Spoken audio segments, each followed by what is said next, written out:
वक्फ board पर जाकिर नाइक और किरेन रिजिजू आमने सामने। वक्फ संशोधन बिल पर इस्लामिक उपदेशक जाकिर नाइक की अपील पर सरकार ने आपत्ति जताई है। केंद्रीय मंत्री किरेन रिजिजू ने कुछ वीडियोस शेयर कर कहा है कि हमारे देश के मुसलमानों को मत भड़काओ। रिजिजू ने लिखा कि प्लीज बाहर से हमारे देश के मासूम मुसलमानों को गुमराह करने न करे। भारत एक लोकतांत्रिक देश है और लोगों के पास अपने विचार रखने का अधिकार है।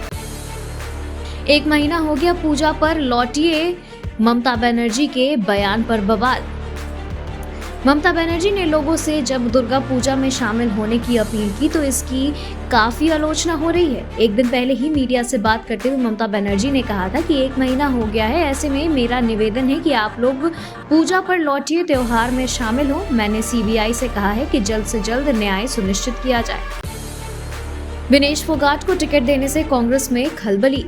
जुलाना सीट से पहलवान विनेश फोगाट को टिकट मिलने के बाद हरियाणा कांग्रेस में नाराजगी नजर आ रही है। साथ ही टिकट वितरण को लेकर एआईसीसी यानी ऑल इंडिया कांग्रेस कमेटी के दफ्तर के बाहर भी प्रदर्शन किया गया है। हाल ही में फोगाट कांग्रेस में शामिल हुई हैं। सुप्रीम कोर्ट की वार्निंग के बाद भी डॉक्टरों ने खोला मोर्चा। सुप्रीम कोर्ट ने डॉक्टरों को हिदायत देते हुए मंगलवार को शाम 5 बजे तक ड्यूटी पर लौटने की बात कही थी। वहीं अब पश्चिम बंगाल के डॉक्टर कोलकाता में स्वास्थ्य मंत्रालय तक मार्च करने जा रहे हैं। आरजीकर अस्पताल में महिला डॉक्टर के साथ रेप और हत्या के विरोध में डॉक्टरों ने प्रदर्शन का ऐलान कर दिया है। जानकारी के मुताबिक डॉक्टर अपनी मांगों को लेकर पश्चिम बंगाल सरकार से स्वास्थ्य मंत्रालय तक मार्च करेंगे। ट्रेनों को पलटाने की है आतंकी साजिश, 1 सप्ताह में 4 घटनाएं दे रही टेंशन। यूपी के कानपुर से लेकर राजस्थान के अजमेर तक रेल की पटरियों पर गैस सिलेंडर और सीमेंट के ब्लॉक रखने के मामले सामने आए हैं। बीते 1 सप्ताह में 4 ऐसे मामले सामने आए हैं जो ट्रेन को पलटाने की साजिश लगते हैं। रेलवे अधिकारियों का कहना है कि ऐसी घटनाएं चिंताजनक है और पूरी निगरानी बढ़ती जा रही है। अधिकारियों ने कहा है कि कानपुर में तो मौके से पेट्रोल और माचिस भी बरामद हुए हैं। इससे संदेह गहरा रहा है कि इसके पीछे कोई आतंकी साजिश भी हो सकती है। बजरंग पुनिया का बड़ा दावा, कहा बीजेपी नेताओं ने कराया जंतर मंतर पर पहलवानों का प्रदर्शन। कांग्रेस नेता बजरंग पुनिया ने जंतर मंतर पर हुए प्रदर्शनों को लेकर बड़ा दावा किया है। हाल ही में एक अखबार से बातचीत के दौरान उन्होंने कहा कि भारतीय जनता पार्टी के नेताओं ने ही उन्हें वहां विरोध प्रदर्शन की अनुमति दिलाई थी। उन्होंने कहा कि भाजपा के नेता ही अपनी पार्टी के खिलाफ साजिश कर रहे थे।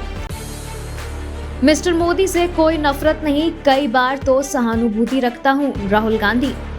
अमेरिका की जॉर्ज टाउन यूनिवर्सिटी के एक कार्यक्रम में राहुल गांधी ने कहा, आप लोग हैरान होंगे लेकिन मैं असल में मिस्टर मोदी से कोई नफरत नहीं करता। मैं सुबह उठता हूं और सोचता हूं कि उनका किसी बात को लेकर एक मत है, मेरा विचार कुछ अलग है। मैं उनकी बात से सहमत नहीं होता लेकिन उनसे कोई नफरत नहीं होती। राहुल गांधी बनाम नरेंद्र मोदी जैसे मुकाबले की मैं कोई वजह नहीं देखता। मैं उन्हें अपना दुश्मन नहीं मानता, कई बार मैं उनसे सहानुभूति भी रखता हूँ। हम सरकार के साथ बातचीत से कभी पीछे नहीं हटे। जम्मू कश्मीर में 2016 को बुरहान वानी की मौत के बाद बिगड़े हालातों को लेकर की गई रक्षा मंत्री राजनाथ सिंह की टिप्पणी पर हुर्रियत कॉन्फ्रेंस ने कहा कि वह सरकार के साथ बातचीत से कभी पीछे नहीं हटी। मीरवाइज उमर फारूक के नेतृत्व वाले दल ने कहा कि उनका मानना है कि जम्मू कश्मीर में शांति और सुरक्षा के लिए बातचीत ही एकमात्र विकल्प है। महायुति में सब सुखी, अमित शाह ने किया बड़ा वादा।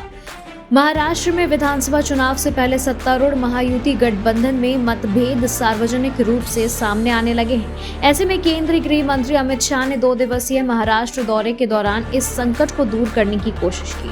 उन्होंने शिवसेना, एनसीपी और महाराष्ट्र भाजपा के दिग्गज नेताओं संग बैठक की।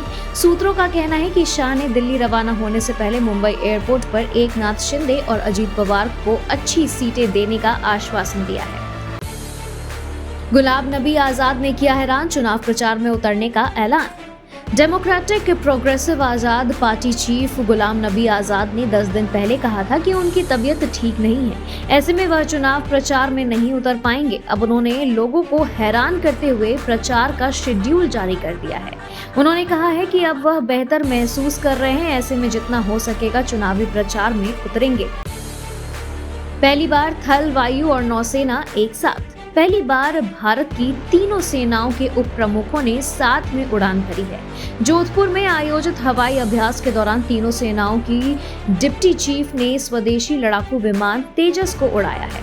पूरी दुनिया ने यह दुर्लभ नजारा देखा। अधिकारियों ने बताया कि वायुसेना के उप प्रमुख एयर मार्शल AP सिंह ने मुख्य लड़ाकू विमान उड़ाया है, जबकि थल सेना के उप प्रमुख लेफ्टिनेंट जनरल NS राजा सुब्रमणी ने और नौसेना के उप प्रमुख वाइस एडमिरल कृष्णा स्वामीनाथन ने 2 सीट वाले विमान को उड़ाया।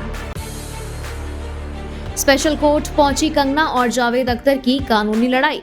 बॉलीवुड एक्ट्रेस और लोकसभा सांसद कंगना रनौत और गीतकार जावेद अख्तर की लड़ाई अब स्पेशल कोर्ट पहुंच गई है। जावेद अख्तर ने कंगना रनौत के खिलाफ मानहानि का केस किया था। इसके बाद कंगना ने भी उनके खिलाफ शिकायत कर दी। अब इस मामले की सुनवाई बांद्रा स्पेशल कोर्ट में होगी। राहुल गांधी के बयान पर भड़के शिवराज सिंह चौहान। केंद्रीय मंत्री शिवराज सिंह चौहान ने सोमवार को कांग्रेस नेता राहुल गांधी पर अमेरिका में दिए उनके बयानों को लेकर हमला बोला और कहा कि विदेशी धरती पर इस तरह से देश की छवि खराब करना राष्ट्र विरोधी कृत्य है। दिल्ली में विधानसभा चुनाव से पहले सक्रिय हुई स्मृति ईरानी। दिल्ली विधानसभा के चुनावी रण में स्मृति ईरानी भी भाजपा का प्रमुख चेहरा हो सकती है। भाजपा आलाकमान ने सदस्यता अभियान के दौरान 7 जिलों में स्मृति ईरानी के कार्यक्रम लगाकर चर्चाओं का बाजार गर्म कर दिया है। उन्होंने अलग अलग जनपदों में बैठक शुरू कर दी है। प्रदेश स्तर के भाजपा नेता भी उनकी सक्रियता पर नजर बनाए हुए हैं। खत्म हो गई 56 इंच के सीने वाली बात। राहुल गांधी ने US में PM मोदी पर कसा तंज। कांग्रेस सांसद राहुल गांधी अमेरिका दौरे पर हैं। इस दौरान वह लगातार भारतीय जनता पार्टी सरकार पर निशाना साध रहे हैं। हाल ही में उन्होंने वर्जीनिया में प्रधानमंत्री नरेंद्र मोदी को लेकर कहा कि 56 इंच का सीना, भगवान से संबंध जैसी सभी बातें अब खत्म हो गई है। साथ ही उन्होंने दावा किया चुनावों के बाद कुछ बदल गया है। एक दिन पहले भी उन्होंने टेक्सास में सरकार पर सवाल उठाए थे। मेरे बाल वैसे ही झड़ गए हैं, बुरी नजर लगाना सही नहीं। Kolkata doctor rape murder case में भाजपा और तृणमूल कांग्रेस की तीखी नोकझोंक के बीच TMC प्रवक्ता कुणाल घोष ने मजाकिया अंदाज में जवाब दिया। दरअसल भाजपा की तरफ से एक नेता ने बयान देते हुए कहा था कि उनके बाल खींचने चाहिए। इस प्रतिक्रिया का जवाब देते हुए कुणाल घोष ने कहा कि उनके बाल पहले से ही झड़ गए हैं और जो कुछ भी बचे हुए हैं उसको नजर ना लगाएं। 69,000 शिक्षक भर्ती पर सुप्रीम कोर्ट के फैसले के बाद मायावती की प्रतिक्रिया। सुप्रीम कोर्ट ने 69,000 शिक्षक भर्ती मामले में इलाहाबाद हाई कोर्ट के नई सूची बनाने वाले आदेश पर रोक लगा दिया है। इस मामले में बसपा प्रमुख मायावती ने भी प्रतिक्रिया दी है। मायावती ने मंगलवार को अपने सोशल मीडिया X हैंडल पर पोस्ट कर लिखा कि यूपी शिक्षक भर्ती मामले में आरक्षित वर्ग के अभ्यर्थियों के साथ अन्याय नहीं होना चाहिए। बीजेपी सदस्यता अभियान में रुचि नहीं ले रहे सांसद विधायक।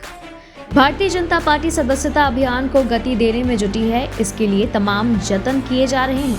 प्रदेश भाजपा अध्यक्ष भूपेंद्र चौधरी और महामंत्री संगठन धर्मपाल सिंह जिलों में जाकर अभियान को गति देने में जुटे हैं।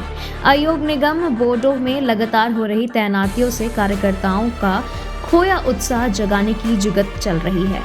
वहीं प्रदेश के सांसद विधायक अभी तक सदस्यता अभियान में ज्यादा रुचि लेते नहीं दिखाई दे रहे हैं, जबकि पार्टी ने सभी को सदस्यता के व्यक्तिगत लक्ष्य भी दिए हैं।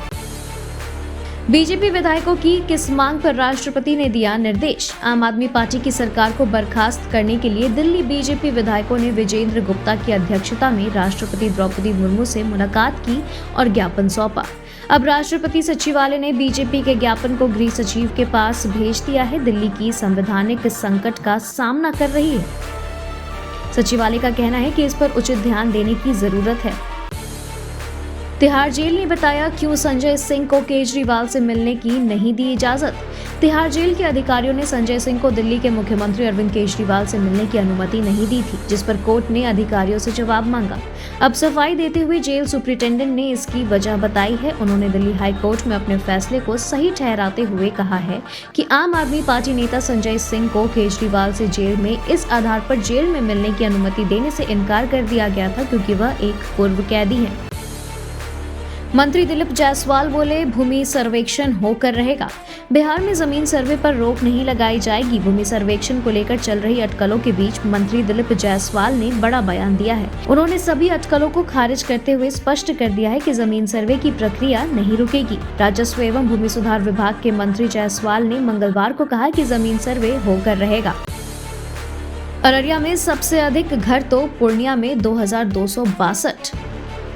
प्रधानमंत्री आवास योजना ग्रामीण के तहत बिहार में 1,02,942 आवास बनने वाले हैं। सीमांचल में 12,000 से अधिक आवास निर्माण का लक्ष्य रखा गया है। अररिया जिले में सबसे अधिक 6,564 का लक्ष्य है, जबकि किशनगंज में 2,263, पूर्णिया में 2,262 एवं कटिहार में 1,860 नए आवास बनेंगे। देश को भला बुरा कहने की आदत, विदेश में राहुल गांधी के बयान पर भड़के चिराग। केंद्रीय मंत्री व लोजपा के राष्ट्रीय अध्यक्ष चिराग पासवान ने राहुल गांधी के टेक्सास में दिए गए बयान पर कड़ी प्रतिक्रिया व्यक्त की है। सोमवार को पटना एयरपोर्ट पर पत्रकारों से बात करते हुए उन्होंने कहा कि जिस तरह से राहुल गांधी ने विदेश जाकर भारत को भला बुरा कहने की आदत डाली है, वह कहीं न कहीं गलत राजनीति की परंपरा की शुरुआत है। तेजस्वी यादव के कार्यकर्ता संवाद का आगाज। बिहार के नेता प्रतिपक्ष तेजस्वी प्रसाद यादव के कार्यकर्ता संवाद कार्यक्रम का आगाज मंगलवार से हो रहा है। सोमवार की देर रात से वे समस्तीपुर के लिए रवाना हुए। समस्तीपुर में दिन में वे स्थानीय पार्टी के पदाधिकारियों, प्रकोष्ठ के अध्यक्ष, प्रखंड एवं पंचायत स्तर के कार्यकर्ताओं से संवाद करेंगे। चुनाव से पहले नीतीश कैबिनेट के विस्तार पर मुहर। बिहार में बोर्ड और आयोग का गठन जल्द किया जाएगा। सत्ताधारी गठबंधन के प्रमुख घटक दल जेडीयू और भाजपा ने इससे साफ संकेत दिए हैं। भाजपा प्रदेश अध्यक्ष डॉक्टर दिलीप जायसवाल ने कहा कि बोर्ड और आयोग का गठन शीघ्र किया जाएगा। इस दौरान उन्होंने यह भी बताया कि बिहार में जल्द ही कैबिनेट का विस्तार होने जा रहा है। सब कुछ तय हो गया है, कभी भी इसकी घोषणा की जा सकती है। केंद्र से बिहार को मिली 1,601 करोड़ 53 लाख रुपए की पहली किस्त। बिहार के उप मुख्यमंत्री सह वित्त एवं वाणिज्य कर मंत्री सम्राट चौधरी ने कहा कि 15वें वित्त आयोग की अनुशंसा के अनुसार केंद्र सरकार ने बिहार के ग्रामीण निकायों और शहरी निकायों के विकास के लिए 1,601 करोड़ 53 लाख 85 हजार जारी कर दिया है। यह राशि वित्तीय वर्ष 2024 से 25 में मिलने वाले केंद्रीय अनुदान की पहली किस्त है। बालू कारोबारी सुभाष यादव पर शिकंजा, ईडी ने जब्त की 67 करोड़ की संपत्ति। ईडी ने बालू का अवैध खनन कर करोड़ों के राजस्व चोरी मामले में ब्रॉडसन्स कमोडिटीज प्राइवेट लिमिटेड के 2 प्रबंधन निदेशक और निदेशक की संपत्ति जब्त कर ली है। दोनों ने बालू की काली कमाई की बदौलत यह अकूत संपत्ति जब्त की है। ब्रॉडसन्स कंपनी के इन दोनों मालिकों ने मिलकर 67 करोड़ रुपए से अधिक की अवैध संपत्ति को प्रारंभिक रूप से जब्त कर ली गई है। दीपिका पादुकोण से अस्पताल में मिलने पहुंचे मुकेश अंबानी। बॉलीवुड एक्ट्रेस दीपिका पादुकोण और रणवीर सिंह के घर इस वक्त खुशियों का माहौल है। दीपिका और रणवीर एक प्यारी सी बेटी के माता पिता बन गए हैं। दीपिका और उनकी बेटी से मिलने रिलायंस इंडस्ट्रीज के मालिक मुकेश अंबानी अस्पताल पहुंचे। पाकिस्तान टीम के कोचों ने किया कप्तानों का बचाव। पाकिस्तान की व्हाइट बॉल टीम के हेड कोच गैरी कास्टन और रेड बॉल क्रिकेट के head coach Jason Gillespie Babar Azam और शान मसूद की कप्तानी को बचाने के लिए आगे आए हैं। कास्टन और गिलेस्पी ने पाकिस्तान क्रिकेट बोर्ड यानी पीसीबी से कहा है कि वह जल्दबाजी में कोई फैसला ना ले और ना ही कप्तानों को हटाए। पूजा के लिए ही नहीं, सेहत से जुड़ी इन परेशानियों को भी दूर करता है कपूर। हिंदू धर्म में घर में कपूर जलाने का खास महत्व बताया गया है। ऐसा नहीं है कि कपूर का यूज सिर्फ धार्मिक अनुष्ठानों के लिए ही किया जाता है। कपूर आयुर्वेदिक औषधि के रूप में भी बेहद फायदेमंद माना जाता है। इसके उपयोग से सेहत को कई तरह के फायदे मिलते हैं। हालांकि कई बार लोग पूजा और खाए जाने वाले कपूर को एक ही समझ लेने की गलती कर बैठते हैं। सेहत के लिए कपूर के फायदे जैसे दर्द से राहत, बालों में डैंड्रफ और खुजली से राहत, अच्छी नींद आना आदि है।